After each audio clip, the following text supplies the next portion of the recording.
Boa tarde a todos. Vamos dar continuidade ao curso de Direitos Humanos em Diálogo, dar início ao diálogo número 5, intitulado Direitos Humanos e Espaço Urbano. Esse diálogo vai ser composto hoje por 4 pessoas, começando por mim, que estou na condição de moderação. Meu nome é Rafael Arantes, eu sou professor do Departamento de Sociologia da UFBA, pesquisador do Observatório das Metrópoles. Há algum tempo eu trabalho com a sociologia urbana.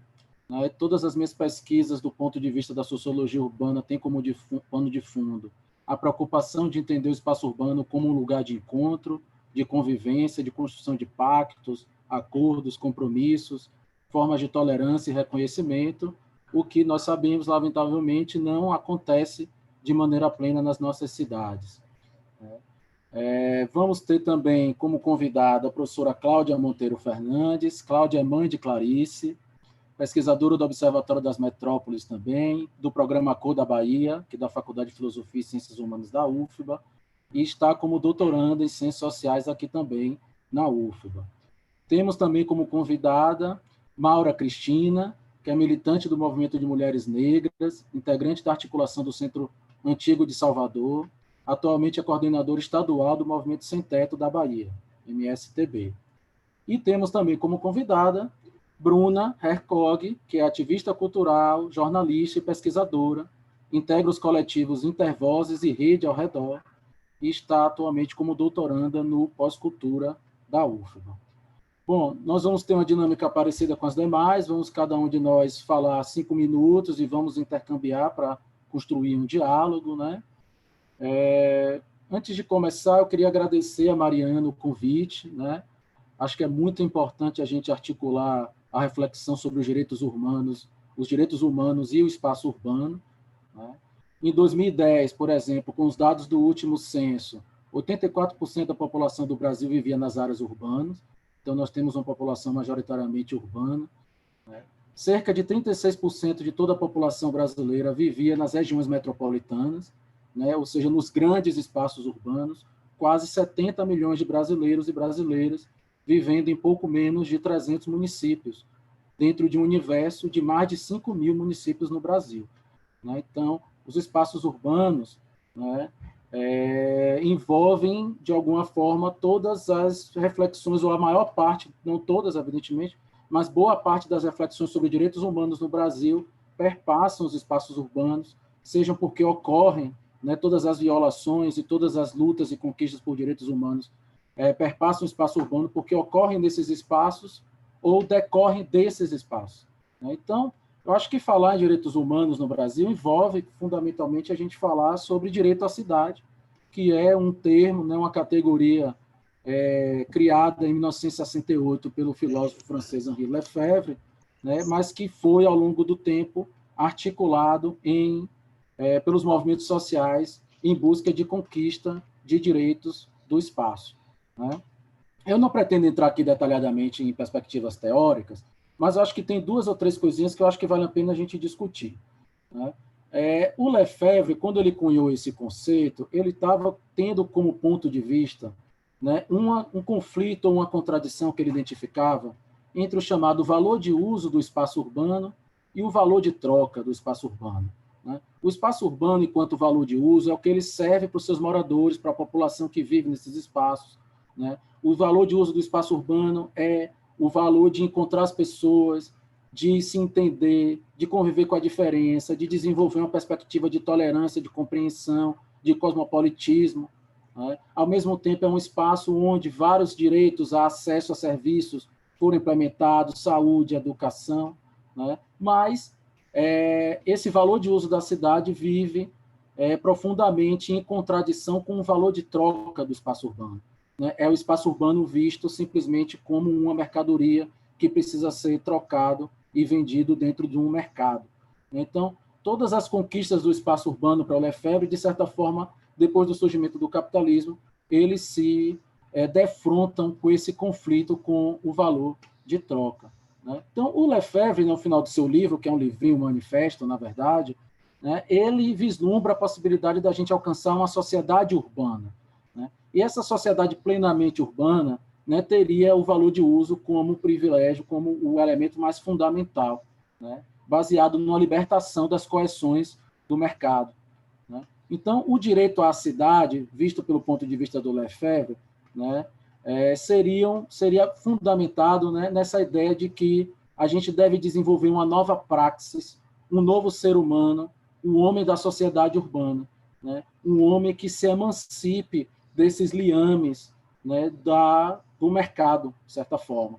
Então, o direito à cidade, embora possa envolver a disputa por um bom serviço público de transporte, né, habitação, e todas essas questões que geralmente a gente associa com os espaços urbanos, ele está muito para além disso, no sentido de que o direito à cidade envolve a gente construir um novo modelo de sociedade. Né? Então, eu vou citar rapidamente o Lefebvre, diz o seguinte: o direito à cidade se manifesta como forma superior dos direitos. Direito à liberdade, à individualização na socialização, ao habitat e ao habitar. O direito à obra, à atividade participante, e o direito à apropriação, bem distinto do direito de propriedade. Estão tudo isso implicados, né, no direito à cidade. Em 2012, o David Harvey publicou um livro muito interessante chamado Cidades Rebeldes, do direito à cidade à revolução urbana, né, inspirado num conjunto de manifestações que ocorreram nos espaços urbanos, em termos mundiais, como o Occupy Wall Street, entre outros tantos, né, que tinham nesse espaço urbano não apenas um elemento fundamental de contestação, mas como um lugar central onde essas manifestações ocorriam. Né? Então, para ele, o direito à cidade ele surge das ruas, dos bairros, abre aspas, como um grito de socorro das pessoas oprimidas em tempos de desespero. Né? Então, o Harvey também salienta que o direito à cidade é um direito muito maior do que o acesso individual ou grupal a recursos que a cidade incorpora. É o direito de mudar e reinventar a cidade mais de acordo com os nossos profundos desejos. Né? Então, reivindicar algum poder configurador sobre os processos de urbanização, sobre o modo como as nossas cidades são feitas e refeitas. Então, eu acho que isso, como pano de fundo, é interessante para a gente debater, né, as vicissitudes, a problemática do nosso espaço urbano, porque o nosso espaço urbano ele cruza o acesso a direitos com desigualdades de raça, de classe, de gênero, de orientação sexual, entre outras tantas. Então, acredito que o espaço urbano é também um locus privilegiado para se discutir os direitos humanos em sentido mais amplo, né? Porque a nossa vida social sempre ocorre no tempo e no espaço. Então, eu passo a palavra agora para Cláudia. Bom, gente, boa tarde a todas, todos e todes. Primeiro, quero agradecer o convite, estar nessa mesa aqui, muito interessante trabalhar essa temática com vocês da comunicação. Eu acredito que é fundamental, né, que a gente tenha os profissionais da comunicação sensíveis a essa discussão do direito à cidade e da questão habitacional e do direito à moradia em Salvador. Meu nome é Cláudia Monteiro Fernandes, Rafa já me apresentou rapidamente, né? Minha principal atividade é maternagem, tenho uma filha de 10 anos, e estou fazendo um doutorado agora em Ciências Sociais na UFBA, trabalhando com a questão da desigualdade racial e de gênero. Mas eu trabalho com a temática da sociologia urbana há bastante tempo no Observatório das Metrópoles, acredito quase o mesmo tempo que Rafael, aqui no Núcleo Salvador. Falar um pouquinho do observatório. O observatório é uma rede, é um Instituto Nacional de Ciência e Tecnologia, mas é constituído no formato de rede interinstitucional, ou seja, são universidades públicas, na sua maioria, mas privadas também, algumas fundações e institutos de pesquisa no Brasil inteiro. Ele é sediado lá na Federal do Rio de Janeiro, no Instituto de Planejamento Urbano. Tem uma certa predominância de urbanistas, mas é multidisciplinar, são sociólogos, economistas, planejadores, engenheiros, geógrafos, ou seja, a gente tem uma atividade interdisciplinar e espalhada no território nacional, que é bastante interessante esse exercício, né? Para o nosso debate aqui, eu vou falar um pouquinho sobre o que a gente tem pesquisado em Salvador. Né? Tem sido muito cara a nosso trabalho sobre o direito à cidade, que Rafael introduziu muito bem com essa discussão, uma introdução à discussão teórica, mas para nós tem sido especialmente cara colocar que, além de Salvador ser uma capital, uma das maiores capitais, né, uma maior cidade do Brasil, uma grande metrópole, ela tem as suas especificidades e tem questões muito próprias da metrópole de Salvador, da cidade de Salvador, da região metropolitana de Salvador, e que a gente precisa sempre levar em consideração quando a gente está discutindo direito à moradia, direito à cidade. E uma das questões fundamentais é a desigualdade racial, a desigualdade de gênero e a grande desigualdade de classe, né, de rendimentos, uma grande concentração de renda que nós temos na nossa cidade. Isso se reflete no nosso território, da cidade de Salvador. A gente tem trabalhado com a discussão sobre a função social de propriedade, que é um direito, né, que está previsto no artigo 5º da Constituição Federal de 88, e com base nesse direito da função social da propriedade, é que a gente tem conseguido debater como sanar o déficit habitacional, ou seja, a falta de moradia nas grandes cidades, né? Só para vocês terem uma ideia, em 2018 havia uma estimativa de que pelo menos 106 mil unidades habitacionais estavam faltando para a nossa cidade de Salvador. E no ritmo que estavam sendo construídos imóveis populares naquele período, cerca de 2 mil por ano, a gente ia continuar com esse déficit habitacional para além de 2030. Por que eu falo de 2030? Porque existe também uma discussão a respeito dos Objetivos de Desenvolvimento Sustentável, né? Os ODS, vocês devem ter ouvido falar.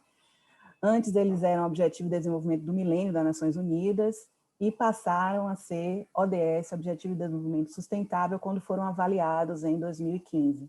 Então, são objetivos com metas, indicadores para 2030, ou seja, existe uma agenda, um compromisso político que o Brasil é signatário, ou seja, que o nosso país assinou, para que vários direitos sejam garantidos, a erradicação da pobreza, educação, saúde, igualdade de gênero.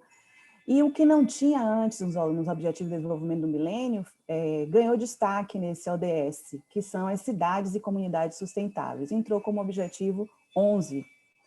Então, não é só a gente falar de direitos de erradicação da pobreza, educação, saúde, bem-estar, igualdade de gênero, e os direitos que já são discutidos, já eram discutidos nos Objetivos de Desenvolvimento do Milênio, né, que foram avaliados em 2015, mas também o direito à habitação, o direito à cidade. Então, como é que a gente trabalha, né? Depois eu posso trazer alguns dados para vocês verem, né, como é que a gente coloca isso territorialmente. O que a gente tem feito esforço é trabalhar as várias temáticas dos direitos humanos, especialmente o direito à moradia, habitação, mas também como isso se dá em termos de desigualdade de classe, de gênero e racial, no território do município de Salvador. Então, a gente tenta trazer essa discussão da segregação racial, onde é que estão, né, os melhores empregos em Salvador, as melhores ocupações em Salvador, os melhores indicadores de desenvolvimento humano em Salvador, na perspectiva de bairros e também na perspectiva da cidade de Salvador, para além dos limites do município. Nós entendemos que Salvador hoje não se limita aos limites do município da capital, mas que tem uma interação muito intensa com Lauro de Freitas, Camaçari, Candeias, com Feira de Santana também, e até com a cidade do Recôncavo, né?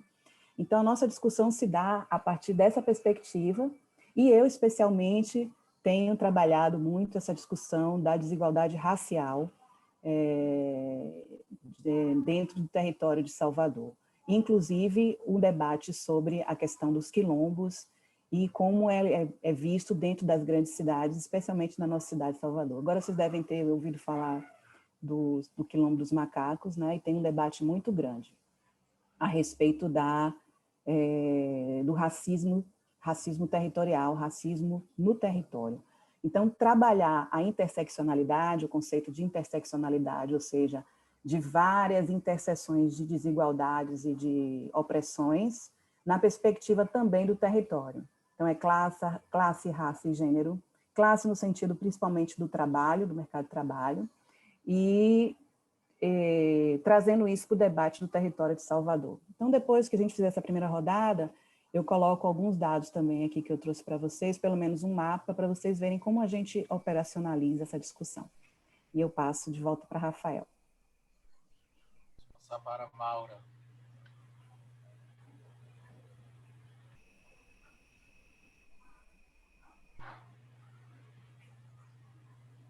Olá, tudo bem? Está me ouvindo? Perfeitamente, Maura. Ótimo, então, boa tarde a todos. Obrigada pelo convite, pela oportunidade, né, da gente estar aqui falando da gente por nós mesmos. Tá? Isso, para mim, é fundamental, é nosso. Meu nome é Maura Cristina, eu sou moradora de uma ocupação no Centro Antigo de Salvador, aqui no Santo Antônio.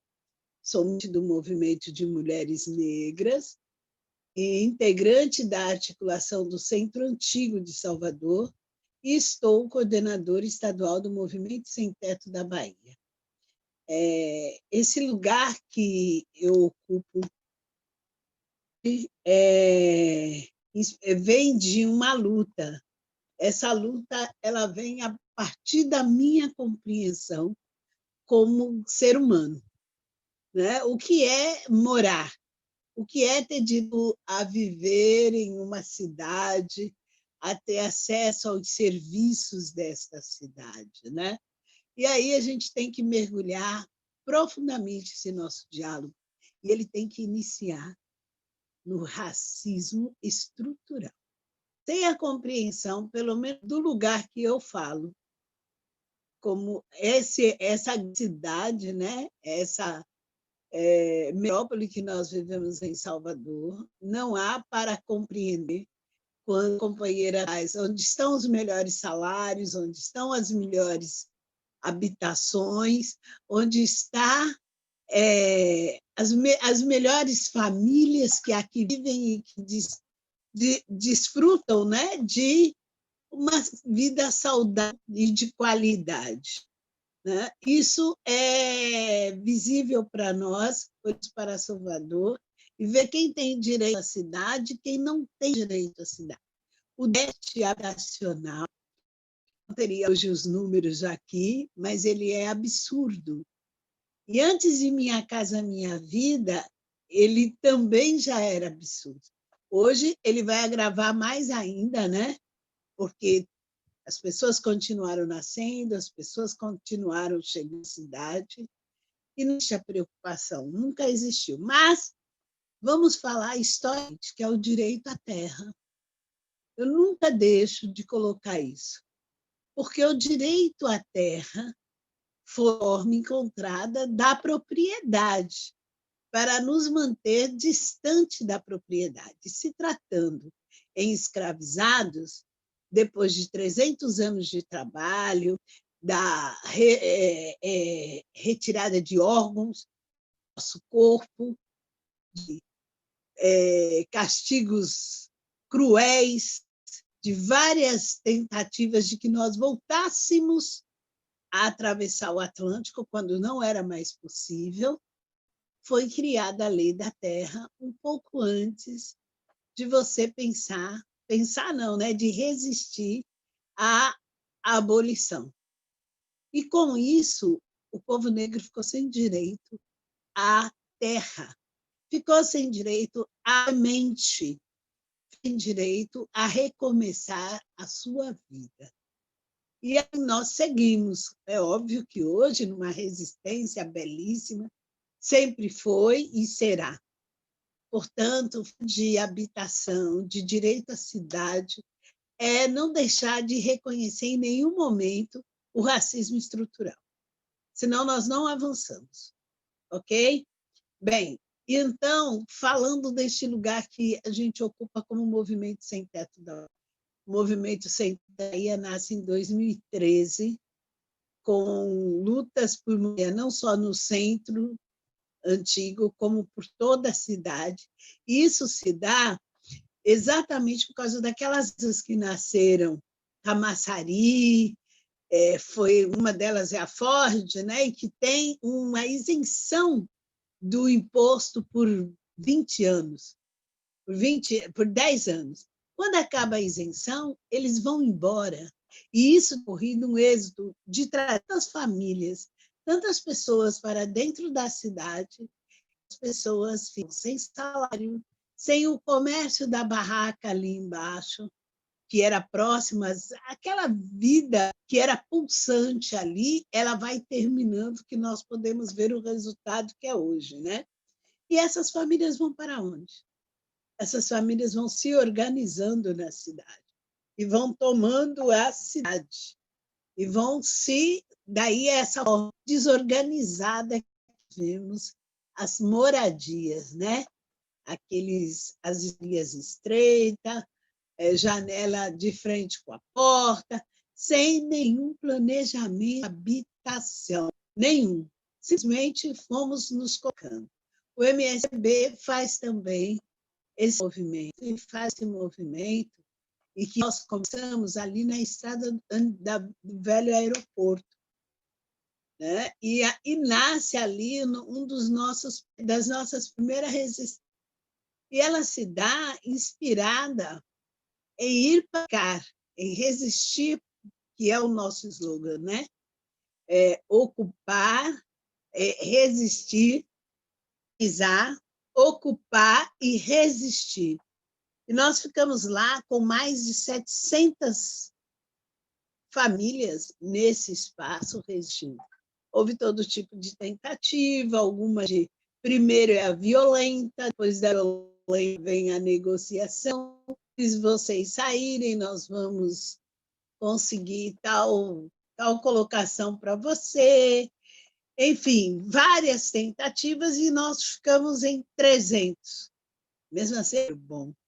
Nesse número que nós ficamos, nós passamos a negociar e nasce lá, que nós temos até hoje, Valéria, o nosso primeiro conjunto habitacional, inspirado em Canudos, inspirado em Palmares, inspirado em organizações indígenas, inspirado em como é possível viver sem ser dentro desse capitalismo, ok? E dessa forma nasce o Movimento Sem Teto da Bahia. Continuamos fazendo ocupações no centro, nas periferias, inclusive em alguns municípios, e não vamos parar. De contrapartida, nasce também, há 5 anos atrás, a articulação do Centro Antigo. Oi? Desculpa. A gente pode voltar para a articulação do Centro Antigo na próxima retomada da sua fala? Sem problema. Tá joia. Só espero que essa internet me deixe na mão. Eu parei com o MSTB? Vai dar certo. Hein, vai dar certo. Rafa? Oi? Eu paro por aqui o MSTB ou vocês querem saber mais do MSTB? A gente continua com os debates. Se o pessoal quiser perguntar, será ótimo. Aí a gente, na próxima rodada, a gente abre as perguntas. Então tá bem, vou encerrando por aqui. Desculpa, gente, é para a gente manter o diálogo, a fluidez. Não, imagina, é só para botar a lenha na fogueira, eu entendi. Ótimo, perfeito. Vamos então agora ouvir a Bruna. Oi, vocês me escutam bem? Ótimo. Também estou aqui como Maura, moro no centro também, Maura, sou aqui do 2 de julho, e aqui a chuva tá uma loucura, a internet também, estou colada no modem, agarrada com ele, torcendo para que segure.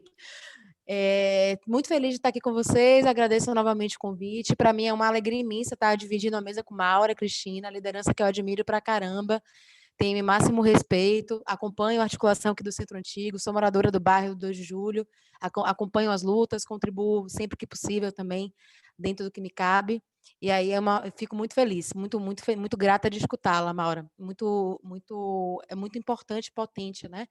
Todo o trabalho que vocês desenvolvem, muito bacana conhecer também mais, né, o trabalho de Cláudia, Rafael, do Observatório das Metrópoles, né, que já tinha ouvido falar, mas nunca não aprofundei, né, então está sendo uma oportunidade também de fazer essas trocas.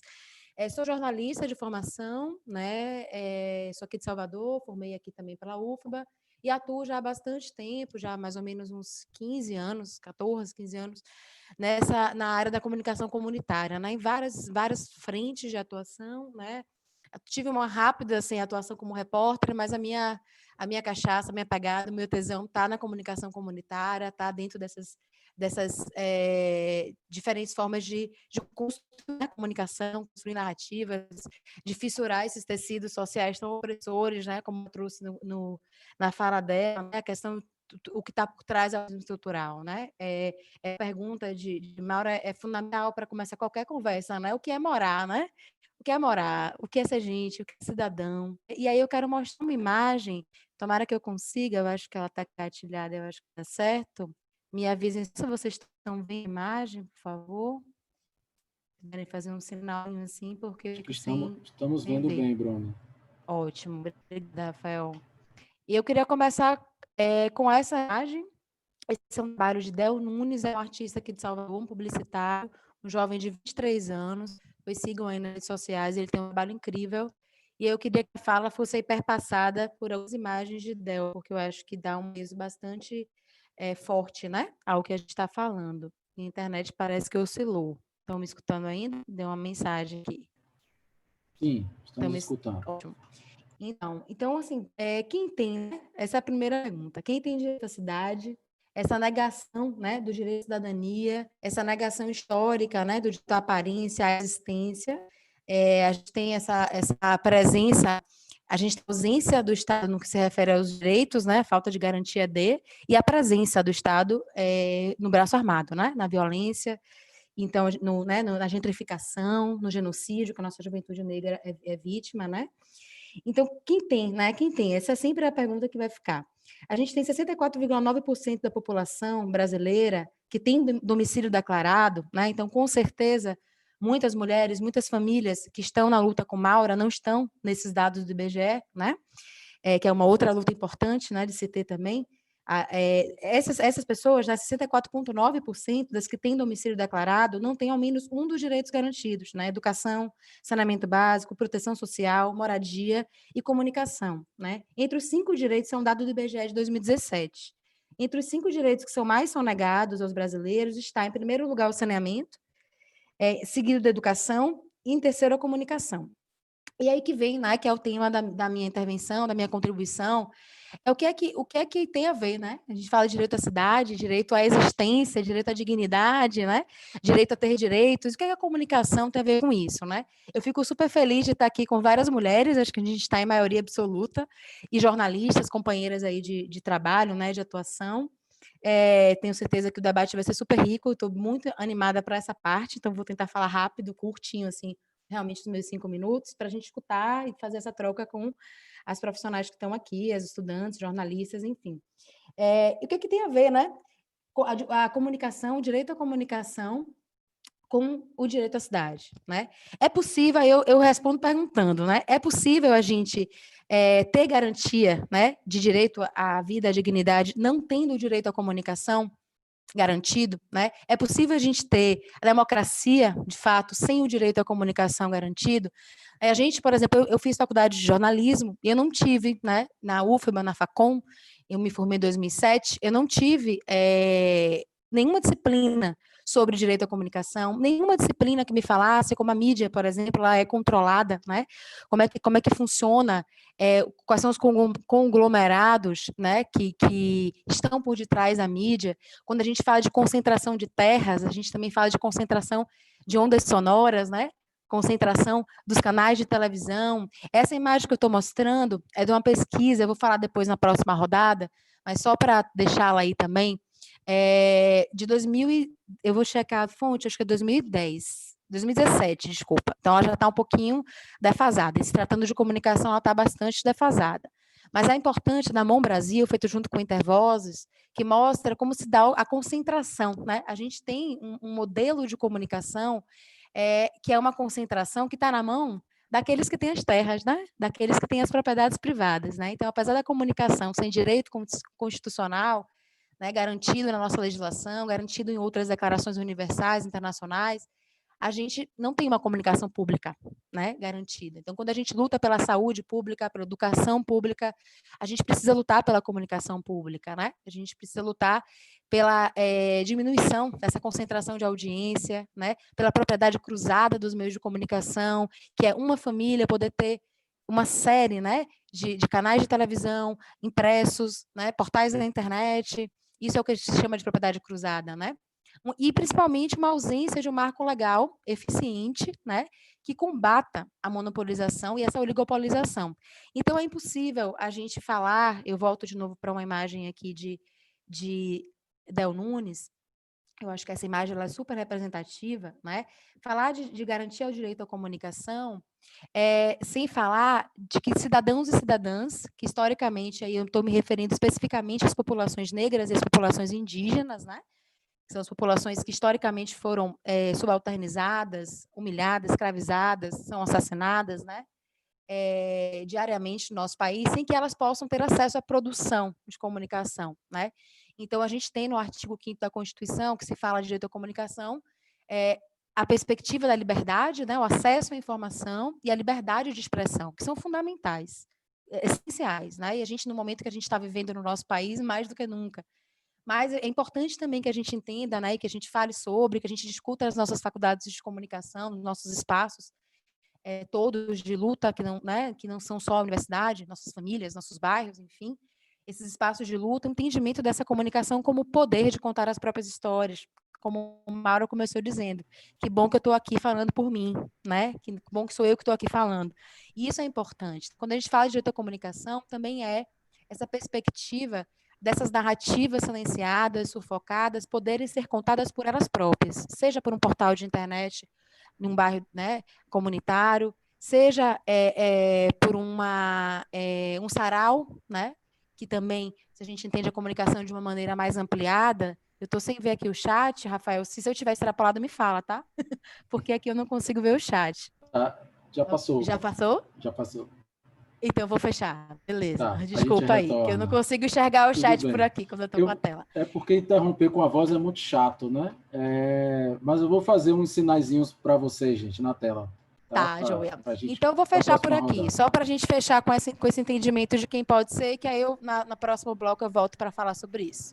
Vou descompartilhar aqui. Desculpa o excesso do tempo. Sem problema, Bruna.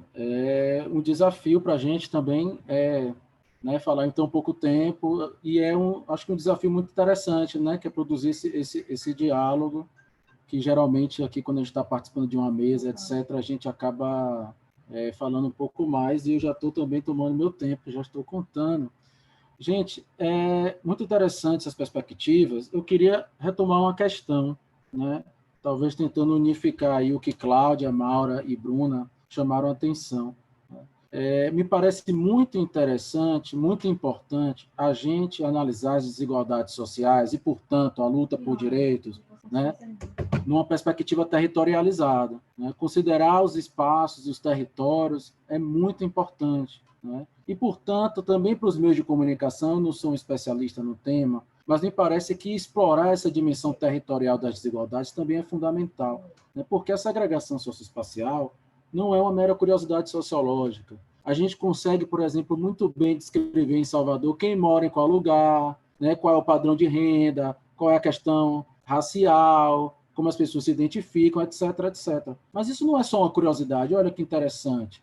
Né? Cláudia vai apresentar dados, eu me lembro aqui de quando eu movimentava esses dados do Observatório, acho que em 2000, 2010, acho que 14% da população de Salvador 14 a 16 se identifica como branco. Né? Mas na Pituba, por exemplo, essa proporção era de 60%, mais ou menos.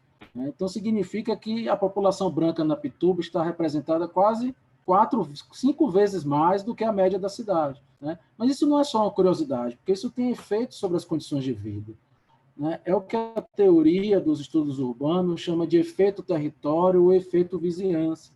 Né? Então, em Salvador, morar num determinado lugar tem impacto sobre o acesso ao emprego, tem impacto sobre o acesso a serviços educacionais, sobre a qualidade desses serviços educacionais. Há pesquisas que mostram que, por exemplo, os professores que passam nas primeiras colocações nos concursos da educação pública preferem ensinar em escolas de bairros de nível médio superior. Né? Então, isso impacta na qualidade dos serviços, impacta, como a gente sabe, no transporte, né? Impacta na segurança, que é um tema que é totalmente direto diretamente ligado à questão dos direitos humanos, né? Impacto nas taxas de homicídio, nos tipos de crime que são cometidos, na geografia do crime, na forma de abordagem dos policiais, no tratamento institucional de uma maneira geral, né? Então, eu acho que analisar essas desigualdades por essa perspectiva territorial é muito importante, né? E isso nos leva a uma segunda dimensão, né? Para além da gente apontar esses dados quant, esses dados mais gerais, como disse Mauro,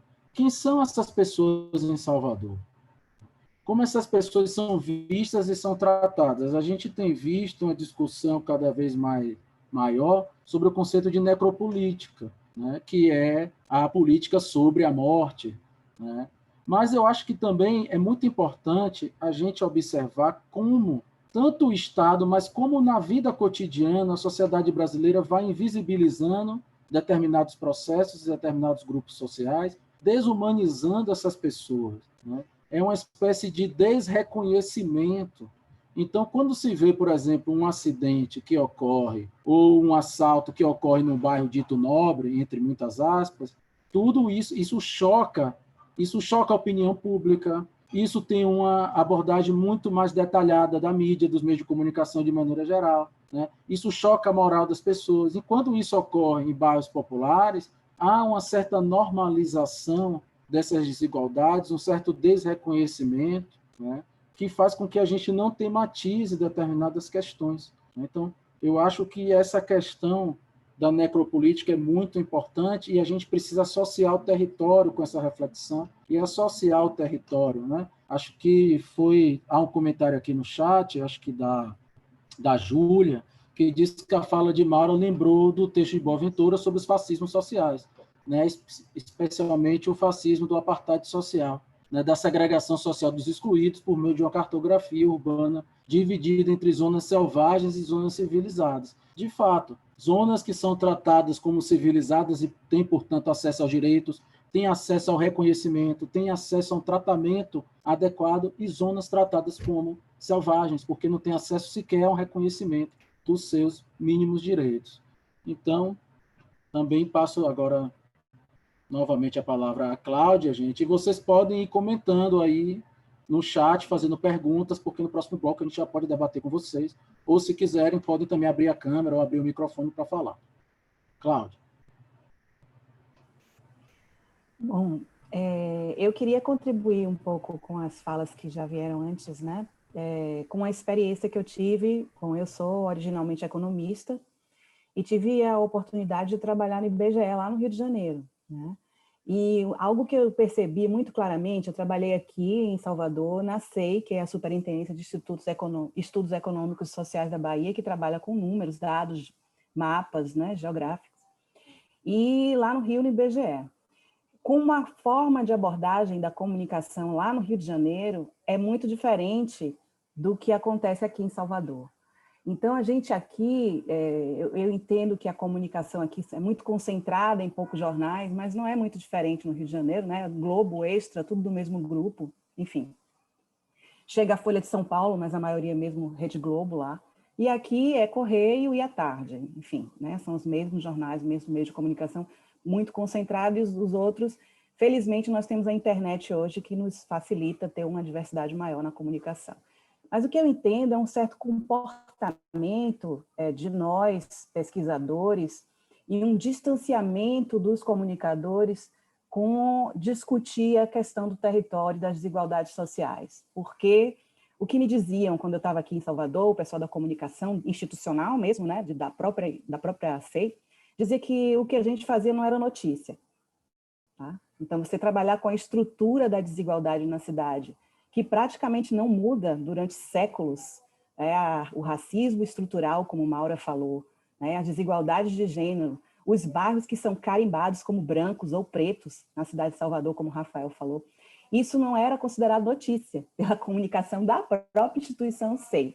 Então, a gente não tinha espaço, né, para falar sobre desigualdade, sobre dados que traziam esse retrato da cidade georreferenciado, digamos assim. Já no Rio de Janeiro, eles viviam com a sede de números e dados diariamente lá no IBGE. Queriam notícia do IBGE quase todos os dias. E essa notícia ela era permeada por histórias de vida. Então, eles ligavam as histórias de movimentos sociais, a depender do dado que eles estavam abordando. Então, nessa perspectiva, eu queria colocar a importância de você conhecer a estrutura com que você vive em Salvador. E muitas vezes eu coloco esses mapinhas que eu vou colocar para vocês agora, e as pessoas ficam muito surpresas com o que vem, né? Eu vou colocar só para alimentar o debate aqui, entre nós, tá? Passar rapidinho para não tomar muito do nosso tempo de discussão. Então, por exemplo, vou colocar esse dado aqui, que é o dado de desigualdade de rendimentos em Salvador. De 2012 até 2020, a gente vê uma linha que quase não muda aqui, esse pontilhadinho. É a média de rendimentos da cidade de Salvador, em torno de R$ 2.200 a R$ 2.500. Lá em cima, mais alto, muda um pouco e tal, é o rendimento dos brancos, das pessoas brancas que moram em Salvador. Logo depois, dos homens, só homens, tá? Homens brancos e pretos. E aqui embaixo, abaixo da média, são os rendimentos de trabalho de mulheres e de pessoas negras, pretas e pardas, segundo o IBGE. Então, isso não é notícia. Essa desigualdade estrutural da nossa cidade não é notícia. E as pessoas ficam extremamente surpresas em verem quando a gente começa a abordar essa desigualdade, quando a gente separa, né, a média de R$ 2.000, que não é notícia, dessa desigualdade racial e desigualdade de gênero, por exemplo, né, sexo, no caso do IBGE. Esse aqui é um mapa que a gente elaborou, diz que Rafa mencionou a respeito dos trabalhos, né, de como o mercado de trabalho é distribuído em Salvador. As ocupações dos trabalhos de melhor rendimento e de mais estabilidade, de melhor qualidade, com mais direitos, carteira assinada, estão aqui nesse azulzinho, nos bairros da Orla, Barra e até aqui, centro, antes de chegar na Liberdade, em Itapajipe. Quando você vai ver as ocupações, não estou falando de ocupações ainda de terra, né? Ocupações de habitação, ocupações no sentido do trabalho. As ocupações médias, populares, que têm rendimento inferior, operárias, elas ficam mais no miolo da cidade, nos bairros como Valéria, no subúrbio. E nós temos também, em alguns lugares, uma predominância ou uma presença forte das pessoas que trabalham com agricultura urbana na nossa cidade, existe também, né? E indicadores de desenvolvimento humano, aqui, quanto mais azul, maior o desenvolvimento humano.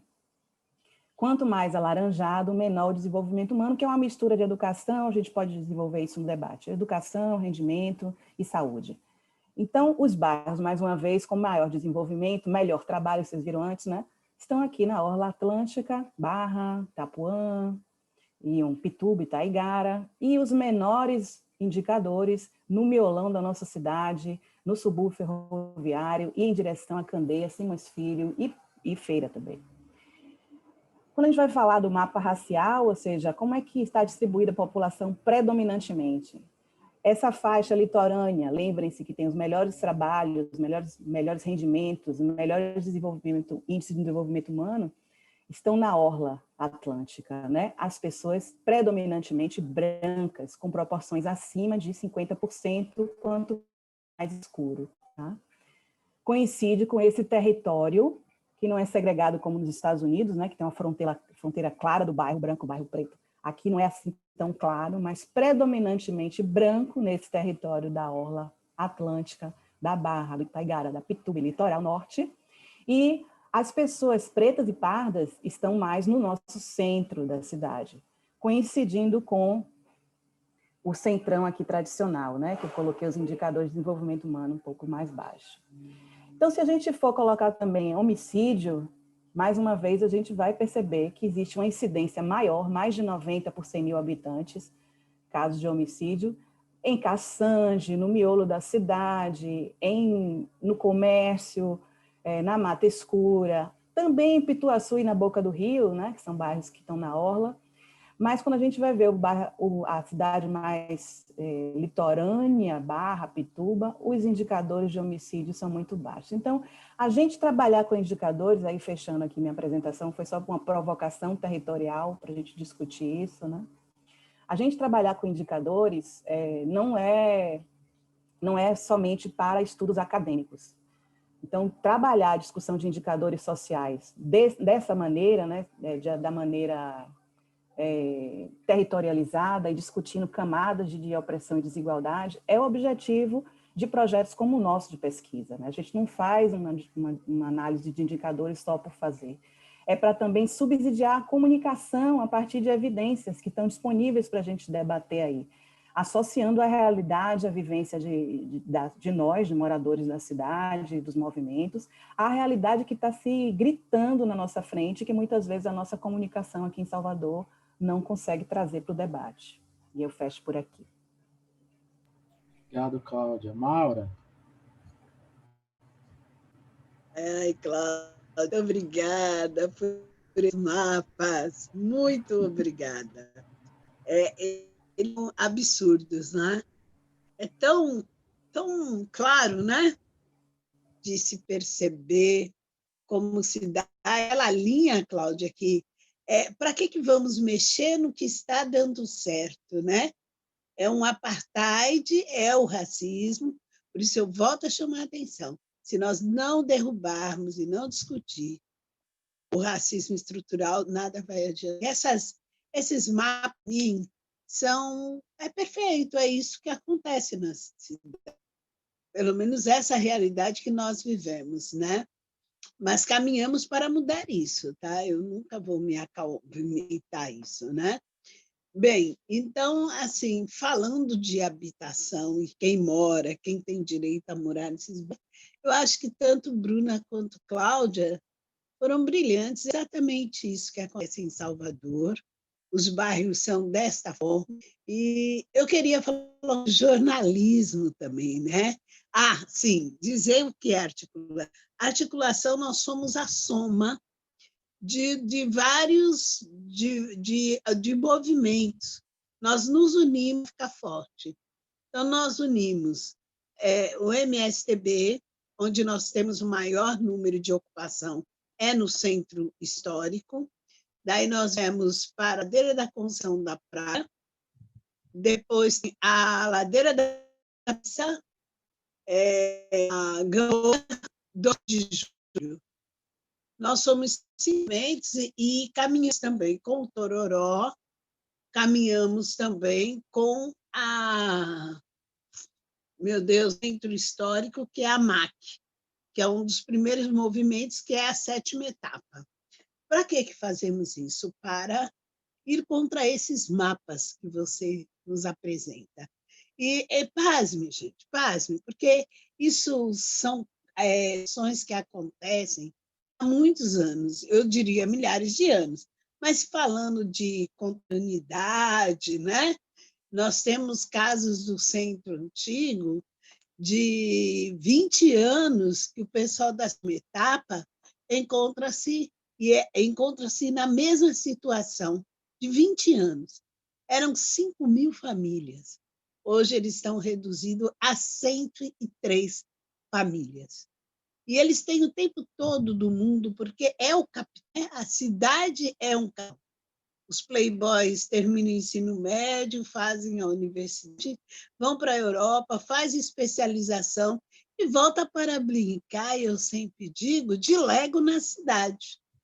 E aí, essas famílias que aqui residem, que nasceram aqui, que foram para o primário nesta cidade, nesse território, que encontraram namoradinho aqui, que casaram, que namoraram, e casaram, teve filhos, enfim, teve uma vida neste lugar, simplesmente são arrancadas sem ter direito a nada. E o pior, os filhos delas não têm direito a continuar nesse território.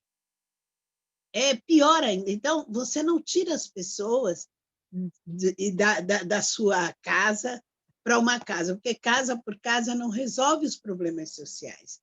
Para além disso, você teoria. E aí, o que Bruna traz. Não existe isso, né? É a desumanização. Isso, na sua maioria, com famílias pretas. E o processo de escravização foi desumanizado. Então, esse processo ele é feito até hoje com muita naturalidade. Os empregos são de trançadeira, não que sejam menores, pelo contrário, é o que mantém toda a nossa história e a ancestralidade, da qual eu tenho muito orgulho. Tá? Mas são os empregos menores. As oportunidades de você estar no mercado e competir igual não existe. E aí o que você faz? Você tem a pior escola de qualidade. Não tem qualidade para essa escola. Então, essas coisas são maestradas, são feitas para que não dê certo, para que tudo fique naquele primeiro que você trouxe, Cláudia. Nunca mudou. Né? Tem as 3 faixas. Eu assisti uma do IBGE que tratava exatamente dessa forma. Não tem nada para mudar, é algo que deu certo. E fazer dinheiro com a cidade. Então, qual a perspectiva real de mudar esta pessoa, esta cidade? Porque isso não é o povo negro que ganha, é toda uma sociedade. É toda uma sociedade mais saudável. Que diria se o centro histórico tivesse a permanência das pessoas que aqui nasceram? Né? Uma vez eu dei uma proposta de que, por que não os realheiros, os marceneiros, carpinteiros estão envelhecendo? Não treinar os meninos para que os meninos tivessem uma nova profissão e ter pertencimento desses casais. Mas não há interesse. Existe a expulsão e fazer negócio com as... Rafael, me avisa meu tempo aí, viu? Por favor. Então, 5 minutos, Maura. Mas pode concluir. Eu tenho 5 minutos para concluir. Não, já deu os 5 minutos. A gente tem uma outra rodada depois. Então tá bom. Ok. Então eu vou encerrando por aqui, tá? Obrigado, Me avise sempre, senão eu vou. Não, eu estava dando um minutinho para concluir o raciocínio, que é sempre importante. Bruna. Ok, foi concluído, 5 minutos, né? É o mais complicado, né, Maura? Não dá, não. Exatamente, Bruna. Mas vamos lá. Eu queria pegar algumas provocações, assim, que Maura, que Cláudia trouxe também, Rafael, e eu vi agora que Júlia fez um comentário bem bacana aqui também no chat, né? Sobre a mídia independente, a mídia comunitária, né? A mídia independente e a mídia tradicional, um pouco por aí. Eu queria trazer uma dimensão que eu tenho até recentemente, eu e Carlos Bonfim, que é o professor que me orienta no doutorado, que é do IAC, né? Instituto de Humanidades, Artes e Ciências, professor Milton Santos, aqui na UFBA. Eu faço o doutorado no Pós-Cultura. A gente publicou recentemente um artigo que chama Comunicação com o CEP.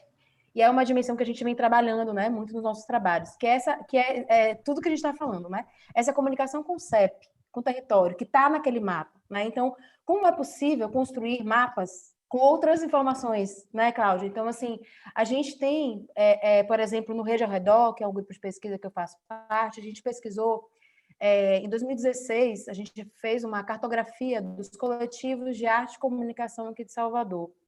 E a gente tinha muito pouco recurso para desenvolver a pesquisa. Então, a gente sabe que é um recurso limitado, que é um resultado limitado, né, diante do que se tem. Mas só nesse resultado limitado, a gente teve mais de 150 iniciativas de arte e comunicação espalhadas pelas periferias só de Salvador. A gente não conseguiu abarcar a região metropolitana, por exemplo, né, nem muito menos outras cidades do estado. Então, só em Salvador a gente conseguiu fazer essa cartografia, que é um mapa que a gente precisa visibilizar, né, a gente ainda não conseguiu dar mas são dados que precisam estar nesses mapas, né? Informações que precisam estar cartografadas, que são as potências que a gente tem nos territórios. Né? Porque são territórios que são, como o Mara bem trouxe, né, historicamente estigmatizados. Né? Então, a violência, quando a gente vê dados de homicídio, né, esses dados que a gente viu nesses mapas agora, a gente fala assim, qual é o discurso comum? Né? O bairro é violento. Não, esse bairro não é violento, é um bairro violentado. Né? Isso faz toda a diferença. Não é só uma mudança de palavra, é mudança de tudo, né? De olhar, de estrutura, de entender a importância de modificar aquele território. Né? E a gente, enquanto jornalista, enquanto comunicador, né, nos espaços, enquanto pesquisadores, enfim, ativistas culturais, lideranças comunitárias, em todas as esferas, mães, pais, educadores, enfim, esse compromisso, né? De fazer com que essas potências apareçam nessas informações, né? Que sejam noticiadas. E aí, Cláudia, eu faço uma provocação também que eu gosto sempre de fazer, nada para você, tá? É geralzão, mas assim, a gente tem essa tendência, quando a gente faz uma leitura de Salvador, por exemplo, pô, só tem 2 jornais, né? Correio à tarde e tal. E aí a gente mesmo, eu digo a gente, jornalistas mesmo, a gente mesmo esquece que a gente tem, por exemplo, e aí eu vou compartilhar a tela aqui bem rapidinho para mostrar para vocês, bem rapidinho, né? Porque não daria para mostrar tudo, mas a gente tem, por exemplo, o Nordeste Eu Sou, que é o portal de notícias aqui no Nordeste Amaralino, criado por um jovem que na época ele tinha 15 anos de idade, o Jefferson, né? A gente tem a Rádio Yandê, que não é aqui em Salvador, mas é falando do território nacional, tá? Rádio indígena. A gente tem Sussuarana, o Sarau da Onça, né? Que eles têm livros publicados com as narrativas dos jovens que estão nas periferias. A gente tem o Jaca, que é a Juventude Ativista de Cajazeiras, também no bairro aqui de Salvador. A gente tem a revista Afirmativa, né? Que é uma revista que faz mídia negra com muita força, né? Com muita potência, com muita qualidade, com muita apuração, com muito compromisso, profissionalismo, né?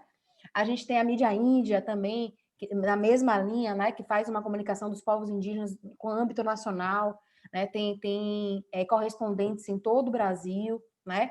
A gente tem aqui uma rádio de Cali, que eu também pesquiso na cidade de Cali, na Colômbia, essa rádio web, a Ritmo de Ladeira também, são jovens que têm um alcance super grande nas periferias de Cali, né, que é uma cidade que enfrenta problemas muito parecidos com os nossos, com relação ao racismo, né? Esse é um livro chamado Poéticas Periféricas, Novas Vozes da Poesia Soteropolitana, que foram mais de 150 poetas e poetisas de Salvador, das periferias de Salvador, essas periferias que a gente continua chamando de periferia, né? E, na verdade, são outros centros, né? São outras representações, são outras potências que são invisibilizadas, né? Então, e muitas outras experiências que eu poderia estar mostrando aqui, né? Eu trouxe só algumas, mas a gente tem uma comunicação. Aqui vi que Júlia é colaboradora da Afirmativa, que massa, sou super fã da galera, faz um trabalho incrível, a gente tem a ponte de jornalismo, então, assim, também é um desafio, e aí eu digo nós, me incluindo, quanto parte também, quanto ativista cultural, vinculada a coletivos, né, é como a gente também não fica tão refém, né, não é uma visão romântica no sentido, não, a gente vai, né, a gente não precisa mais dos meios de comunicação tradicionais, não, a gente não está falando isso, mas a gente pode pensar como não ficar tão refém, né, como não ser tão pautados, como fazer com que essa comunicação com o CEP ela seja mais potente de fato, não seja uma mídia alternativa, né? Ou menor, né? Recentemente, uma live que eu participei junto com Gisele Martins, do Complexo da Maré, comunicadora de lá, ela falava, o nosso maior desafio enquanto comunicador comunitário é fazer com que as pessoas da nossa quebrada percebam que nós somos grandes, que não é só a Globo que é grande, né? Não é só... E assim, nós não somos também garota de recado da Globo. A gente não vai ficar aqui para ser um personagem, um case de sucesso para aparecer. Não, a gente constrói de dentro, né? A gente faz comunicação com o CEP, de dentro, daqui de dentro, entendendo as dimensões do território. E essa comunicação que é feita de dentro, ela não é menos profissional, né? Ela não é menos legitimada, né? Ela pode não ter um certificado de uma jornalista que seja doutora pela UFBA, mas ela tem profissionalismo, ela tem comprometimento, ela tem responsabilidade, compromisso ético, que a gente vê o quanto a gente está perdido, né? Nas grandes redações de muitos jornais. A gente tem profissionais super competentes, batalhando, pouquíssimos profissionais negros, inclusive dentro das redações, né? Na televisão menos ainda,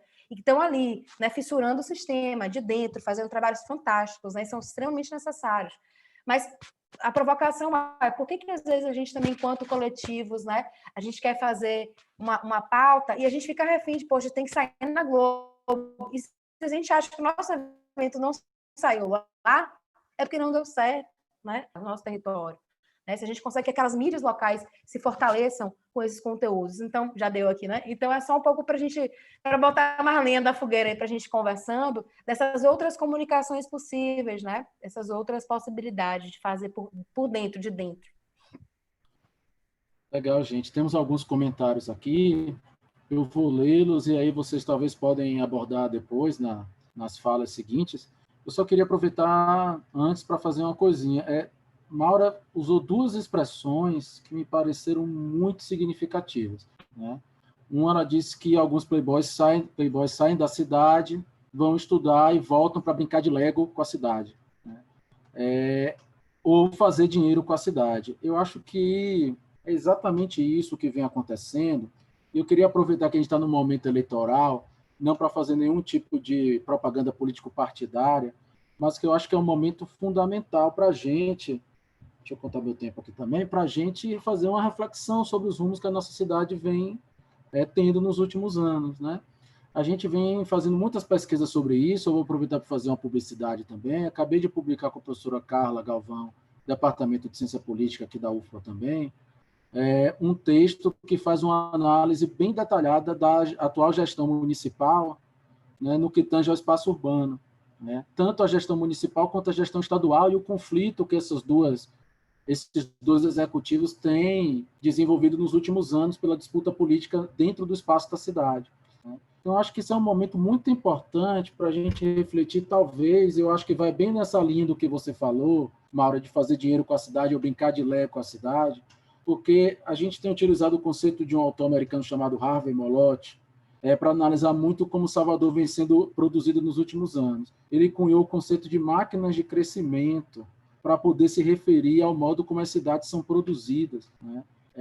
As cidades cada vez mais são vistas, de fato, como um Lego, que o que é importante é construir, é crescer, é desenvolver. Só que esse desenvolvimento ele nunca alcança a maior parte da população, né? E o que a gente sente, no final das contas, é um grande mal-estar urbano, né? Se a gente for pensar, a Hermínia Maricato é uma urbanista brasileira muito importante, ela tem um textinho que, para analisar as manifestações lá de 2013, né, as jornadas de junho de 2013, que ela intitulou como É a Questão Urbana Estúpido, né, para mostrar que boa parte do mal-estar que levou as pessoas às ruas em 2013, que desencadeou um conjunto de transformações na política brasileira, né, inclusive uma crise permanente, né, que continua até hoje, em boa parte se dava por conta do modo como as nossas cidades estavam crescendo, ou do modo como as obras estavam sendo feitas, do modo como a quantidade de carros aumentou de maneira absurda, como a qualidade de vida diminuiu, né? Eu lembro do Fernando Haddad, quando ainda candidato à presidência, candidato à prefeitura de São Paulo, ele sintetizou para mim de uma maneira muito interessante. Ele diz o seguinte: nos últimos anos, a vida do brasileiro melhorou muito da porta para dentro, porque teve acesso a consumo, teve aumento real de salário mínimo, e etc, etc. Mas essa vida não melhorou da porta para fora. E a porta para fora, que espaço é esse? É o espaço das nossas cidades, né? São as nossas cidades onde a gente vive que não tiveram, de fato, uma melhoria das condições de vida. Boa parte por conta dessa lógica de somente se fundamentar num crescimento, né? E num crescimento que privilegia muito poucos, né? Só uma reflexão nesse sentido. Eu quero pegar alguns comentários. A Clarissa comentou: Cláudia, eu não sei qual foi o parâmetro, mas todos esses dados são notícias demais. Eu vivo atrás dos dados, né? Ela está dizendo aqui. A Júlia diz: acho que a mídia independente tem mais interesse em noticiar essas questões, de forma crítica e colocando o dedo nas feridas, do que os veículos maiores e tradicionais. A questão é que esse tipo de conteúdo acaba restrito somente a quem se interessa e poucas outras pessoas. Lá ela diz que tem lido bastante Milton Santos para uma matéria sobre território, né, e o Boaventura também. Eu respondi para ela dizendo que são, claro, excelentes referências, né, grandes mestres.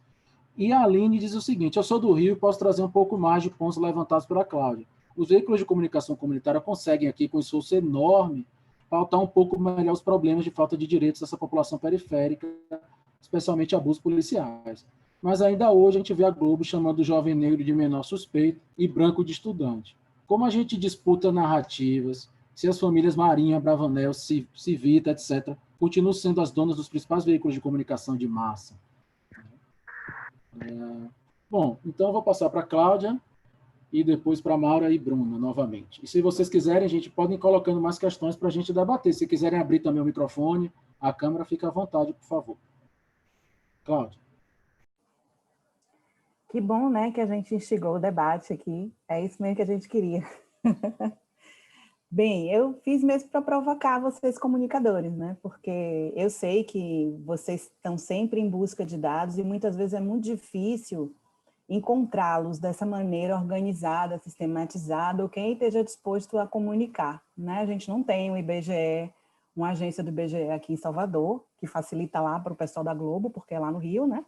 Tem um escritório lá, então tem uma equipe enorme para atendê-los de comunicação, especializada em comunicação e que já faz um trabalho de filtragem ou, digamos assim, organização das informações. Mas o que eu digo também, o que eu me coloco na questão da mídia, isso aí na mídia hegemônica, não na mídia alternativa, né, mas na mídia hegemônica, é que eles têm uma estrutura muito interessante de fazer esses mapas. Esse mapa do homicídio, por exemplo, quem fez foi o Correio da Bahia, né? Então, eles têm uma estrutura, um know-how, tem equipe para fazer esse tipo de análise assim, georreferenciada. Então, eu acredito que o que a gente precisa, mesmo enquanto, digamos assim, do nosso lado, né, enquanto pesquisadores que lidam com essas informações, as mais atuais possíveis, é ter esse comprometimento, essa perspectiva de abertura no diálogo para os comunicadores. Que a gente tem, apesar da gente ter informações, a gente às vezes trata-as com linguagem muito academicista e fechada para o nosso meio mesmo de pesquisadores, né? Então, às vezes, falar de uma maneira que possa ser compreendida pelos movimentos, absorvida pelos movimentos, utilizada pelos movimentos como respaldo para a luta, para a mobilização social, é mais desafiador para a gente, né? A gente tem a tendência a falar de uma maneira muito objetivista, digamos assim. Então, o que eu considero relevante é a gente ter essa perspectiva da multidisciplinaridade, ou dos diálogos de saberes, tanto da experiência de quem está lá com a mão na massa, nas ocupações, no movimento sem teto, na articulação do Centro Antigo, nos espaços da rua, né? E a gente também conseguir dialogar com quem está fazendo pesquisa a partir de um lugar diferenciado, né? Que não está diretamente no front, digamos assim. Eu acho que existe esse espaço e nós aqui somos a prova disso, né? Esse curso é uma prova disso. A gente tem possibilidade de abrir esses espaços de comunicação. O que eu gostaria de provocar mesmo é que tem sido muito fragmentada essa discussão. E a gente tem se especializado muito, né? No nosso Observatório das Metrópoles, por exemplo, a gente tem geógrafo, engenheiro, urbanista, economista, sociólogo, filósofo, e aí a gente tem um espaço riquíssimo de discussão, né?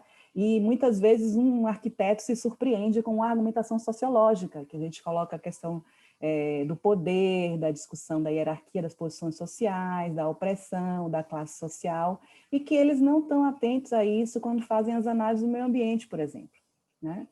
Então, o que eu acho que a gente deve levar à frente aqui na nossa discussão é que, sim, a gente precisa ter em mente que a gente pode absorver informações que são muitas vezes fechadas para o campo acadêmico e muitas vezes monopolizadas por grandes veículos de comunicação. Então, mesmo a mídia alternativa, mesmo os pequenos jornais locais, ou mesmo a rádio comunitária, que eu acho fantástico, né? As rádios que existem nos bairros, elas podem utilizar de elementos para demonstrar essa desigualdade e essa estrutura racista, essa estrutura sexista que a gente vive, e a partir daí enriquecer o debate sobre o direito à cidade, sobre o direito à habitação. Tá? Então, acho que a gente deve se apropriar dessas diferentes formas de comunicação para que a gente tenha um poder maior, né, para combater esses espaços que já são bastante hierarquizados, especialmente na mídia hegemônica. Mas é isso, obrigada. Obrigado, Cláudia. Só eu coloquei o link aí para vocês baixarem a apresentação, se vocês quiserem, tá? Maura. Estou chegando. Não riu, hein? Que legal. Sim, Cláudia, que legal isso. Viu? Lindo, Rafael, que aqui está tudo parado. Cláudia, Rafael, ok? Oi, tá ok, Tudo Maura, bem? estamos ouvindo. Sim. Okay. Então, quero dizer o seguinte, sabe, Cláudia, quero contar isso a vocês. Eu vou em uma reunião e eu convido as companheiras para que me acompanhem, né? Vamos discutir várias situações, uma mesa de negociação junto à prefeitura, alguma mesa dentro do Estado, enfim, assuntos que interessam a nossa permanência, a nossa luta. Sabe qual é a resposta? Dona Maura, eu não vou nesse negócio, não. E eles falam, a gente não entende nada.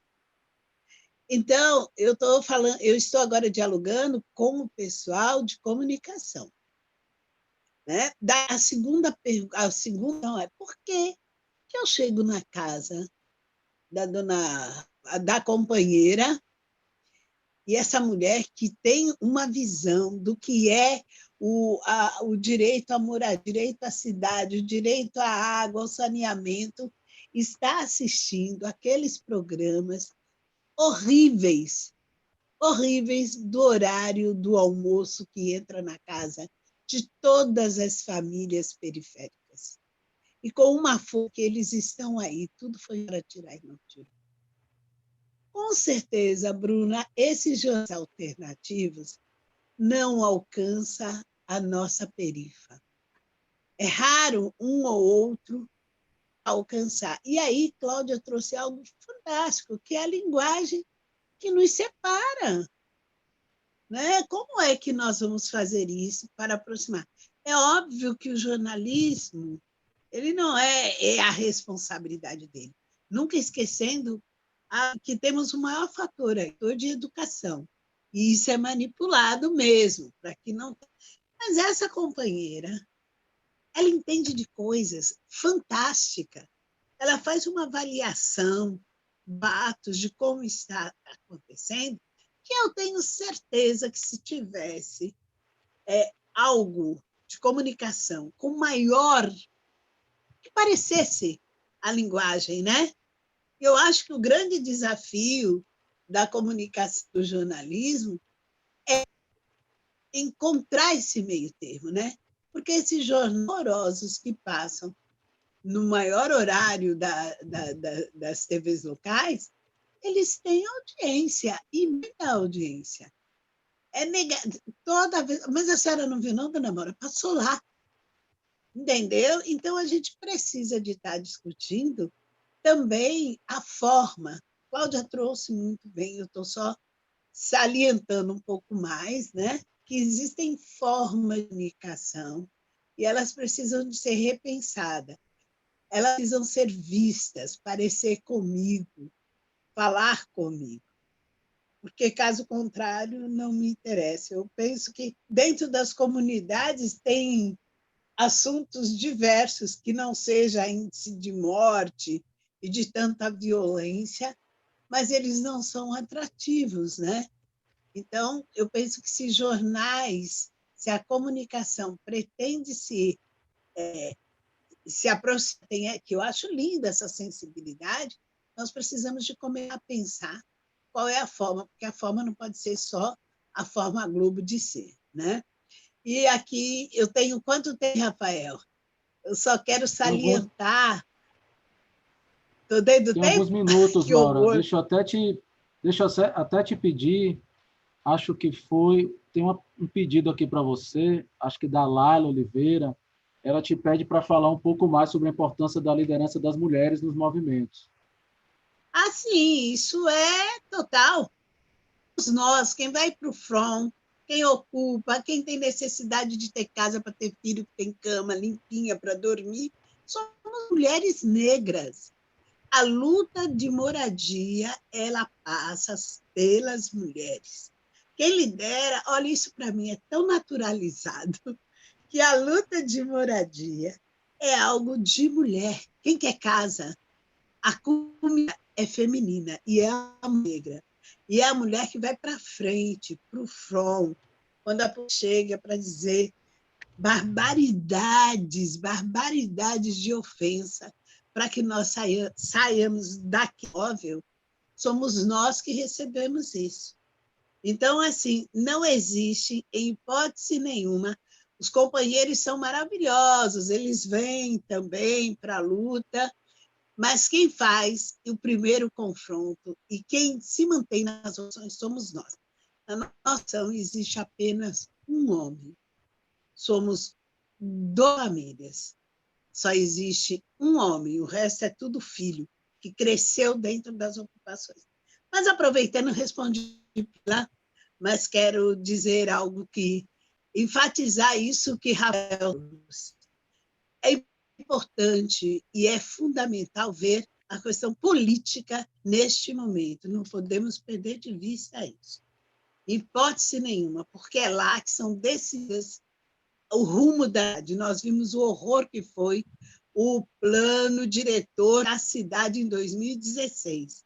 E é em prol dele que as coisas estão acontecendo na cidade e tendo a sua legitimidade.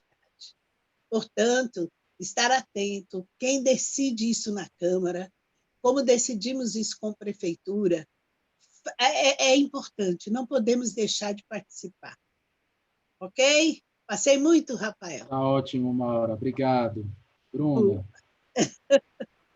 Ai, Acho que a gente gente, já está muita na fase de coisa. debate também, né? Então, acho que Eu vi temos que tem algum umas tempinho. perguntas aqui, né? Eu pensei o seguinte, tem uma coisa que eu acho que é importante, que eu fiquei escutando, né, vocês e fiquei pensando, que eu acho que tem uma discussão que ela está completamente vinculada ao que a gente está falando de democratização da comunicação, direito à comunicação, que é também a gente deshierarquizar, né, os saberes, os conhecimentos, e não no sentido para ficar bonitinho na fita, né? Não nesse sentido. A gente está falando de algo que é fundamental, que é estrutural, da maneira como a gente tem a formação da nossa sociedade, né? Quais são os saberes que são válidos, quais são os saberes que são inválidos, né?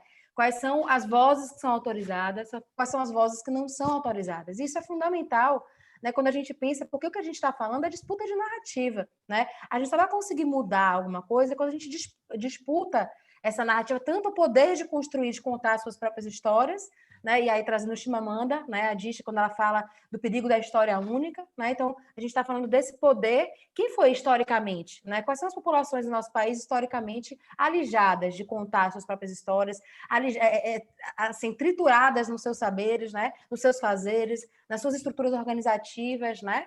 Nas estruturas organizativas que é o que Maura traz, que são as mulheres que sustentam, né? Quem sustentava os quilombos, que sustentam hoje os quilombos urbanos e os quilombos rurais que temos também, né? Entendendo também quilombo numa perspectiva mais ampliada, né? E trazendo Abdias do Nascimento, nessa dimensão do quilombismo, dessa disputa que estão nesses lugares. Então, é disputa de narrativa. E aí a gente ainda tem uma diferença, um hiato muito grande na academia e a vida, né? A universidade. É por isso que as companheiras de Maura vão chegar e dizer, pô, isso não tem nada a ver comigo, né? Não, fala, cara, fala minha língua. Então, assim, claro, acho que tem uma coisa muito a ver com isso, que tem uma dimensão da linguagem, com certeza, evidentemente, mas tem também uma dimensão mais profunda, que é mudar as estruturas, né? Mudar a forma como a gente faz pesquisa. Parar de entender, né, os grupos com os quais a gente pesquisa como objetos de pesquisa, a gente já fala assim, né? Então, algumas pessoas falaram aqui, porque a Globo fala jovem menor e tal. A gente, pesquisador, fala objeto de pesquisa, quando a gente está lidando com uma comunidade numa periferia, com uma comunidade indígena, uma comunidade quilombola. Então, assim, de dentro da universidade, a gente precisa ainda... A gente já tem muitas transformações, né? Muitas, importantíssimas. Mas eu estou falando de quem está dentro também, quem comete muitos equívocos também, né? Não é um sentido de... É como a gente se pensa enquanto sociedade, né? Se a gente está aqui nesse papo, a gente está disposto a pensar sobre isso, né? Eu acho que ninguém tem resposta, que se a gente tivesse resposta, a gente não ia estar aqui nessa tarde dialogando, né? Mas a gente tem diferentes lugares, né? Também, vivências, né? Cada um está falando com as suas vivências, com as suas experiências, com os seus lugares, com as suas vozes autorizadas, né? E eu trabalho especificamente com juventudes. Aí eu queria falar uma coisa que Maura falou, eu fiquei pensando aqui, porque se eles, por exemplo, assim, a comunicação, né, comunitária e tal, não chega. E aí eu fiquei me dando conta também que acho que tem uma dimensão geracional que é muito forte para a gente entender a comunicação, né? Porque assim, a gente tem o uso das redes, das plataformas, os meios de comunicação que a gente tem, eles todos, um não acaba com o outro, né? A internet não acabou com a televisão, que não acabou com o rádio, não acabou com o livro, né? A gente tem essa ideia de que uma tecnologia vai surgindo, as outras não. Não. Só que tem um uso que é diferenciado, né? Que tem a ver com recorte de gênero, de classe, de raça, né? Não dá para a gente entender também o uso da comunicação sem essa dimensão interseccional. Mas a questão geracional, ela é muito forte, né? Então, assim, a gente tem as casas, né, das periferias, e da classe média também, mas né, não tô localizando só nas periferias, mas essa questão da televisão ainda é muito forte, né? Mas talvez os mais jovens, a fonte é o WhatsApp, né? Eu vi no WhatsApp. Aí eu vou pegar um gancho da resposta aqui para Rafael, que ele fala da internet, né? O quanto a internet, deixa eu só bem lembrar aqui, Rafael, o que você me pede para falar um pouquinho aqui, a esperança da internet, né? Dessa diversidade, dessa pluralidade, né, de vozes, mas também vira um pouco esse cenário, essa arena das fake news, né? E tudo virou uma questão de opinião. Aí eu acho que, assim, uma coisa que eu acho que é sempre legal, é a gente no Intervozes, que é um dos coletivos que eu faço parte, a gente vem falando sempre também, no entendimento desse processo de desinformação, que ele não nasce agora, né? Muda as ferramentas. Mas até a máxima da fake news é dizer que o Brasil foi descoberto, né, pelos portugueses. Então, a gente começou fundado com a fake news, né? Então, assim, só que vai mudando as formas, né? E a gente tem hoje um alcance muito maior. E aí, acho que uma coisa que é interessante de pensar é a internet, a gente tinha talvez uma visão muito esperançosa mesmo, de que a internet, e com certeza, ela é um campo de disputa muito importante e abre muitos espaços, mas ela também é comandada por essas famílias, né? Então, essa elite econômica, esse oligopólio, né, que comanda as emissoras de televisão, as ondas sonoras, que tem esse controle, que é essa elite branca, né? Essa elite que pensa, que brinca de Lego, né, como Maura trouxe, então, que brinca de Lego também com o fazer comunicação, ela está também na internet, né? Tem esse oligopólio. Mas a gente tem mais formas de fissurar. E aí eu tendo a ser assim, uma grande defensora das fissuras, porque a gente não tem como mudar sem apostar nessas fissuras, né? Então, nessas vozes, nesses influencers, né? Tanto jovens negros, indígenas que estão ocupando a internet, né? A briga de gigantes é uma guerra, né? Uma guerra de narrativas. Mas a importância, acho que a minha me perguntou aqui também, né? Poxa, como fazer disputa se a gente tem famílias cheias de dinheiro?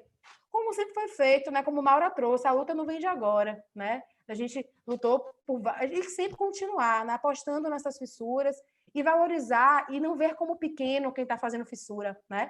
Porque talvez aí que esteja a grande potência da nossa transformação social, né? E aí pensando muito nesse cenário de eleições também, o quanto a responsabilidade que a gente tem na nossa mão, né? De o que a gente está comunicando, o que a gente comunica com um determinado voto que a gente candidato que a gente elege, né? O que é que está por trás disso? Acho que isso é super importante. E passei um montão aí, eu acho. Desculpa. Tá ótimo, Bruna. Bom, Mariana está aí ainda. Acho que talvez a gente Claro. tenha que se encaminhar para concluir, Mariana. Como é que Sim. estamos nessa questão? Só sugeriria, assim, para a gente até terminar a gravação, uma fala final de cada um, aí eu paro. De despedida, talvez. Joia. Bom, eu quero agradecer enormemente, primeiro o convite de Mariana, depois a disponibilidade de todas, Cláudia, Bruna, Maura, Cláudia que na verdade me ajudou a organizar, né? E a presença de todas, que foi muito importante a gente debater também a participação, né, dos alunos, dos discentes e discentes, enfim, dos alunos e alunos discentes que estão participando do curso, mas que são profissionais também, estão nos ajudando aqui a debater. Acho que eu aprendi bastante e queria só agradecer a oportunidade de dialogar aqui com vocês.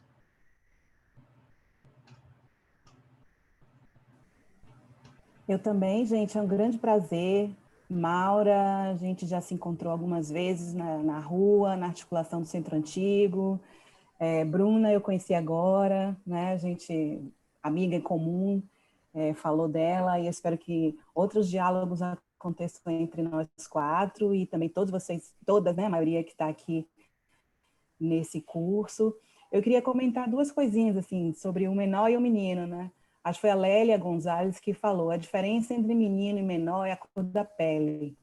Então, eu adoro essa frase, acho muito legal, e é isso mesmo, né? A imprensa chama uns de meninos e outros de moleque, de menor. E quando você vai ver bem isso, tem a ver com onde ele mora e a cor da pele desse garoto, né? Dessa criança. Muitas vezes nem criança é mais, né? No sentido da interpretação. E outra coisa, trabalhando assim na nossa perspectiva, Maura falou um pouco do PDDU e como ele é mal comunicado nessa cidade, apesar de um discurso participativo que aconteceu, mas não aconteceu de fato.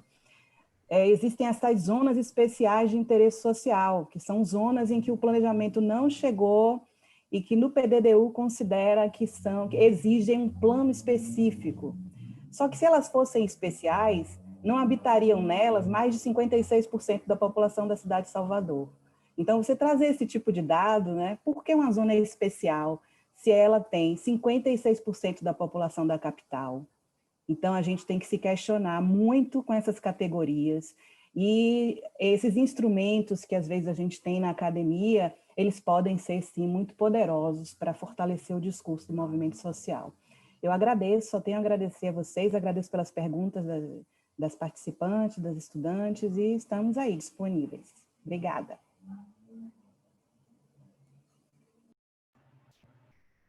Maura?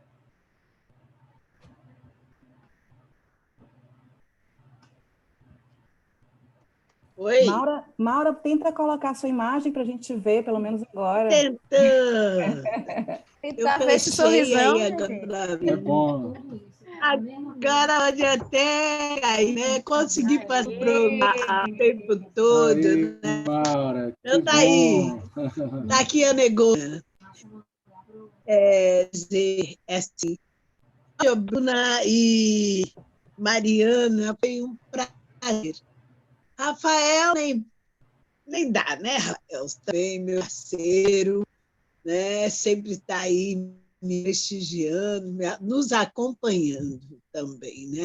E assim, desculpa, de bruto aqui pintando, mas a minha memória não está mais, né? Igualmente vamos juntas. As próximas vezes, por favor, tenha atenção.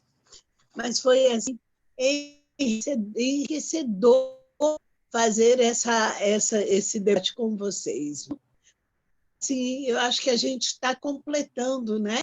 Pensamos, estamos no mesmo lugar. Às vezes é ruim pensa igual, porque não dá aquele debatão, né? Outro lado. Mas hoje foi muito gratificante mesmo, muito mesmo. Eu estou agradecidíssima ao projeto, né? E, enfim, foi tranquilo, foi leve, mas assim, a gente precisa de estar atento mesmo, né? Prestando atenção dos casos que nós estamos indo com a Covid, com essa desigualdade, e nunca tira foco que no Brasil, enquanto nós tivermos racismo estrutural, isso não vai, isso não anda, isso não é bom para ninguém. Não pode existir se um lado vive muito bem, porque o outro lado vive muito mal. Então, nós precisamos de igualdade e reparação. Muito obrigada, estou à disposição e foi um prazer. Uma boa tarde. Obrigado a você, Maura. Sempre um prazer, muito importante ter você conosco aqui também. Bruna. Obrigada. Eu também só tenho a agradecer a riqueza, né, do encontro, das trocas. Eu tenho brincado sempre que a gente tem feito esses quadradinhos virarem roda, né? E achado nossas maneiras de aglomerar neles, né? Porque é o que a gente sabe fazer, né? Quem é da luta vive aglomerado, né? Vive em roda, vive dialogando, vive, né, exercitando isso que Maura traz, né? De debater mesmo com o que é diferente, de trazer os pontos de vista, né? E colocar na roda. Então, eu agradeço muito, eu acho que essa iniciativa desse curso é super importante, né? Dá uma vontade de ver as carinhas da turma também, né? Não sei se vocês ficaram também, eu fico morrendo de vontade de ver, assim, quem é que está com a gente, várias Eu participações legais fiquei. aqui. Eu estou morrendo de Também. vontade de ver as carinhas. Júlia, super Porque as bem-vinda câmeras a Salvador, hein, aí. Júlia? Tá chegando aí, se pede alguma coisa, estamos juntas aí, eu vi que você está chegando, mais umas outras companheiras que colocaram aqui também. Também quero me colocar à disposição, assim, tem muito material, o Intervozes tem muito para quem quiser aprofundar, né, a discussão da democratização da comunicação, Marco Civil da Internet, que é outro ponto super importante que não deu tempo da gente tocar, desinformação, saiu recentemente um livro muito, muito interessante, né, do Intervozes sobre o assunto das fake news. O Intervozes está também nos espaços institucionais disputando essa pauta, né? É importante a gente acompanhar enquanto jornalista também, entender, colar, ver como é que a gente pode contribuir, porque eu acho que é importante que a gente também transversalize, né, a luta pelo direito à comunicação em todas as nossas pautas. Quando a gente está lutando por moradia, a gente tem a luta pelo direito à comunicação ali, né, lutando por educação de qualidade, saúde, a importância disso estar mesmo nas pautas, quando a gente vai pressionar, quando a gente quer ver quais são as pautas dos próximos candidatos e candidatas que a gente vai eleger, entender de que maneira esse direito está ali previsto ou não, o que a gente pode fazer, né, para pressionar para que isso esteja, né, porque eu acho que é uma arena forte de disputa, a gente não está num momento favorável para a liberdade de expressão, né, para favorecimento das populações historicamente apartadas dos espaços de poder, e quanto mais pressiona, mais a gente tem que pressionar, né? Mais a gente tem que estar firme também na luta, e me coloco super à disposição mesmo, muitos materiais, artigos, enfim, que quiserem, podem, eu vou botar meu e-mail aqui também, podem acionar, gostaria de poder continuar trocando também com o Rafael, com Mariana, com Cláudia, com Maura, com Júlia, Adriana, Vitória, Aline, toda essa galera que está aqui na sala, e é isso, mais uma vez, obrigada, estamos aí, estamos na luta.